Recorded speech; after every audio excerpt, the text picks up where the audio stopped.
Good morning mga kabayan, makikita niyo po si Manang Biday. Magluluto po siya ng Mabu Tofu. Yan po ay isa sa napakasarap na recipe dito sa Japan. Tofu. Talagang protein po ang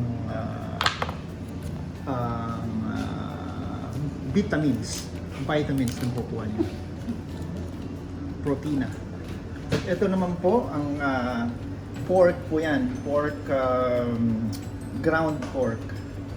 Nilagyan na po niya ng sauce, galing dito sa box na to. Yan. Ito po, mabibili po ito sa mga convenience store or sa mga supermarket dito sa Japan. Tapos bibili po kayo ng mga apat nito, 1, 2, 3, 4 na packs ng tofu mismo. At hahatiin niyo po siya. Ayan. Ilagay muna sa kamay. Kailangan po mapurod na knife para wag mahiwa ang kamay. Dito nyo, hindi nahihiwa ang kamay ni Manang Biday. Ayan, mga kabayan sa Japan. Ayan po. At ilalagay na po ni Manang Biday. Hindi ko lang ang ano na kasi malambot po siya dito. Ayun po, napakinig nyo? Ayan, malambot po daw masyado yung tofu, kaya po, wala lang. Ayan. Tapos, kailangan nyo pong itapon yan sa plastic, siyempre. Ayun, nilagyan na sa plastic. I-segregate po natin ang nabubulok sa hindi nabubulok. Ang plastic sa lata. Segregated po lahat dito sa Japan. At makikita nyo po, ayan. Very low fire lang po siya. Ayan. Ito po yung kusina namin dito, napakalaki. Ayan, kita nyo. Napakalaki po ng kusina namin dito. Meron pa po doon, ayun. Ayan na po, naglililis na po ng sleeves si Manang Biday. Kumuha po siya ng tubig sa gripo. Kailangan po malamig ang tubig. Ayun, ilang cups po ng tubig yan, Manang? I don't know. Tansya-tansya lang. Tansya-tansya po. Pero sa tansya ko, ito po ay siguro approximately 3 cups. 3 cups of water. Tapos po, ayan. Ano po yan, Manang? Pampalapot. Pampalapot. Parang starch, gano'n? Kasama po yan doon sa package nito. Ayan. Kasama daw po yun. Yun po ang tofu. Wala po siyang panghalo, kaya ginaganon-ganon na lang niya kawali. Or baka hindi niya inahalo kasi masyado pong malambot ang tofu. Baka siya madurog. Ang ganda pa naman po ng pagkakato. Rectangular shape. Ayun, nagtapon po siya ng konting tubig, so most probably 2.5 cups na po lang po yan. So nilagay niya na po yun. So ganyan lang po ang pagluluto ng Mabu Tofu. Ang recipe po natin ay Mabu Tofu. Ayan, ginunting niya. Very careful po siyang nilagay ang kanyang mga plastic sa tapunan. Ayan, hinalo na po niya ng kutsara. Hinalo. Counterclockwise po ang paghalo. No. Clockwise pala ang paghalo. Clockwise. Ito niyo po si Manang Biday. Isa po siya sa pinakamagaling na chef dito sa Japan. Siya po yung dating nagluto sa Colombia. Siya po yung nagluto sa Colombia dati. Ayan! Hinahalo na po niya. At hinahalo po niya para yung ground pork po ay napunta sa taas. Napakaganda po ng kulay niya, kung parang nilagyan ng aswete, oh. Yung naliwante? Sweetie?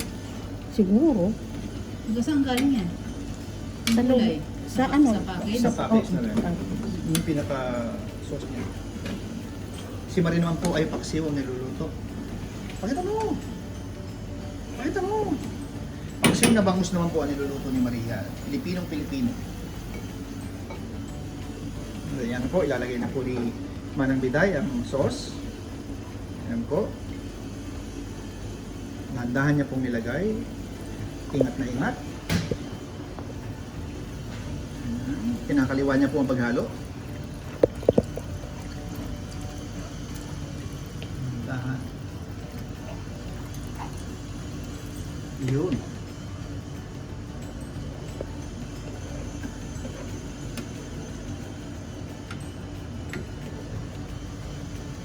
Uy! Ulitin ko po, ang niluluto po ni Manang ay Mabo Tofu. Yan po ang pangalan ng recipe ito. Tinikman niya po at yun. Kala ko babalik pa ang kutsara. Bawal po yun dito. Bawal po ibalik ang kutsara pag tinikman. Ayun. Mga kaibigan, kasi po pag binalik niya yung kutsara, hindi na po kami kakain. Yo! Mainit naman po yan, kaya safe naman po. Ito naman po yung niluluto ni Marie Paksiw. Yung lutoong pong yan, ito yung palyok ng Japan. Palyok po ng Japan yan. Halos pareho lang po niyan palyok sa Philippines, kaya lang po mas social ng konti. Kasi transparent yung kanyang transparent po yung kanyang lid or takip. Ayan. So makikita niyo po talagang very low lang po yung fire ng pagluto ng Mabo Tofu. Bakit po very low yung fire? Kasi ano yan, cornstarch yan. Kung makakain mo, baka mag-ano sa... Sunog. Dikit din sa... Ayun po. Hindi niya po ma-explain maigi pero sa akin pong pananaw, pag nilaksan niyo po yung apoy, susunod po yung ilalim, didikit sa kawali.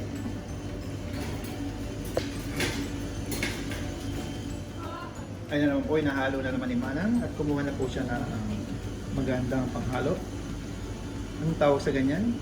Paddle? Lado. Ladle pala, sorry. Paddle po yung pang Pagpagpano. pagpalo sa ano yan, sa pag nag-initiation kayo. Initiation pala. Initiation sa fraternity. Ladle. Ladle po yun. At ayan po si Manang, makikita nyo, nakatuwad.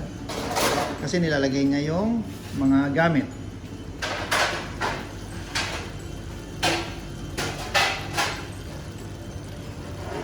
Malapit na po siyang maluto, mga kabayan. Kaya po kayong bibitaw dahil mamaya kakainin natin ang Mabo Tofu. Ayan po, pinatay na po ni Manang ang ating tawag sa ganyan, apoy, kakalan. Dahil luto na daw po yan. Ngayon, titikman natin mga kabayan. Ano po mga kabayan, kumuha na po ako ng Mabo Tofu at titikman po natin kung gaano kasarap ang luto ni Manang Biday. Ayan na po, titikman na po natin. Ayan na po.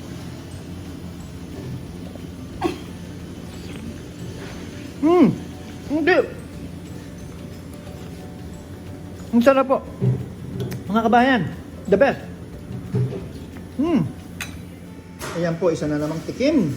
Napakasarap po kasi, talagang napakasarap. Grabe. Napakasarap po. Grabe po. Mga kabayan. The best po mga kabayan. Nakuubos ko.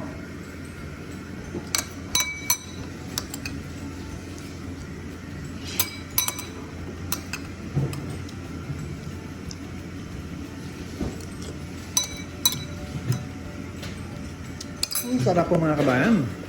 Grabe ang sarap. Number 1. Ayan po. Yan po ang resulta. Yan po ang resulta ng aking kinain. Napakasarap po ng Mabo Tofu. Salamat po mga kabayan sa inyong pagsubaybay dito sa aming Cooking with Manang Biday. And Cooking with Kabayan. Salamat po. Thank you.